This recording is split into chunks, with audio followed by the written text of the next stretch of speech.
നമ്മളെ വീട്ടിലുള്ള തെച്ചുകൾ മൊത്തമായിട്ട് ഒന്ന് കട്ട് ചെയ്ത് നിർത്തുക കേട്ടോ. കുറേ നീണ്ടൊക്കെ പോയിട്ടുണ്ട്, കുറേ വലിപ്പം വെച്ചിട്ടുണ്ട്. അപ്പം വെച്ച് അതൊന്നായിട്ട് വെട്ടി ഒരേ ലെവലിലാക്കി നിർത്താൻ പോകാണ്. അപ്പോഴേ കാണാനൊക്കെ ഭംഗിയുണ്ടാവുള്ളൂ. പക്ഷെ അതിൻ്റെ മൊട്ട് നോക്കി നിന്നിട്ടുണ്ടെങ്കിൽ നമുക്കിത് വെട്ടാൻ കഴിയില്ല. പല കളറിലുള്ളത് ഇതുണ്ടോ, ഇതാണ് ഒരു കളർ കേട്ടോ. ഒരു കളർ ഇത്, പിന്നെ ഒന്ന് ഇതവേ ഇതാ വേറൊരു റോസ് കളറും ഒരു ഓറഞ്ച് കളറുമാണ്. അപ്പോൾ ഇത് വെട്ടിയിട്ടുണ്ട്. കണ്ടില്ലേ, ഇത് റെഡിൻ്റെ ആട്ടോ. ഒരുപാടുണ്ട്. ഒക്കെ തൈകൾ ഉണ്ടാക്കുകയാണെങ്കിൽ ഒരുപാട് തൈകളുണ്ടാവും. അതൊക്കെ നമ്മൾ വെക്കാനായിട്ട് പോവാണ്.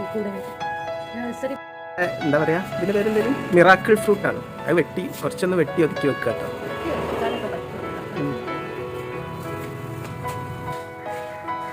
ഇതൊരു വേറൊരു വെറൈറ്റി ആട്ടോ ഇപ്പോൾ വെട്ടുന്നത്.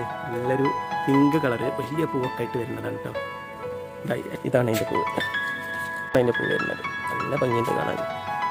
പക്ഷെ ഇതെന്താണെന്ന് അറിയാം, ഇത് ഇടയ്ക്കിടയ്ക്ക് ഞങ്ങളിങ്ങനെ വെട്ടിട്ട് കൊടുക്കും. വെട്ടിട്ട് കൊടുത്താലേ നമുക്ക് പിന്നീട് എല്ലാ പൂക്കളൊക്കെ വരുള്ളൂ.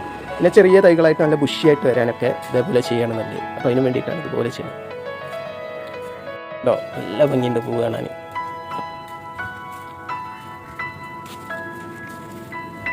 ഇനി മൊത്തം ഇവിടെ പ്രൂൺ ചെയ്ത് വെച്ചിട്ടുണ്ട്. ഇത് വെട്ടിയില്ല അപ്പോൾ ഇതിൽ പൂവിടാനിട്ട്. ഇപ്പോൾ പൂവൊക്കെ ആയി വിത്ത് വന്നിട്ടുണ്ട്.